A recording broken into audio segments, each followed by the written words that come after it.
In the last video, I finished by asking a question. How do we know what direction we actually want to go? That's what I'd like to explore today. When I first decided that I wanted to make some changes, my first instinct was to go out and start doing something. Set some goals, create some routines, work harder, earn more money, save and invest more, become more disciplined. And action is important. Nothing changes without it. But most of the changes I tried to make didn't last.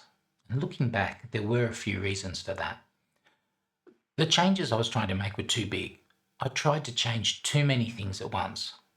I was already too busy with work and obligations as well. And perhaps most importantly, I thought I knew what I actually wanted, but I really hadn't stopped to think about it. So I think the best place to start isn't with what we need to do. Perhaps the best place to start is by doing some reflection on what we actually want. And the purpose of reflection isn't to avoid action, it's to give our actions a direction. That's what I realised I hadn't been doing. I'd always been reasonably disciplined. I'd completed house renovations, rebuilt our property after the bushfire, finished a diploma, completed a business degree, built and run a business, or a few. And looking back, the problem wasn't that I couldn't work hard. The problem was that I was sometimes working very hard in a direction that wasn't leading me where I really wanted to go. I had put a lot of effort into climbing the wrong hill. So I started asking myself some uncomfortable questions. Why had I made those decisions? What was I really chasing? What parts of my life made me feel fulfilled? And what parts was I simply doing because I'd always done them? Not judging myself, because like most people, I made those decisions with the knowledge I had at the time.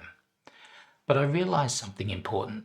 Sometimes it takes more strength to admit that the direction we've been heading isn't actually taking us where we want to go. And that's one of the reasons I'm sharing this journey. Hopefully it helps someone else pause and reflect a little earlier than I did. So looking inward doesn't mean sitting around reflecting until we completely understand ourselves. I'm not sure any of us ever do. It simply means pausing long enough to ask whether the life we're building is taking us somewhere we actually want to go.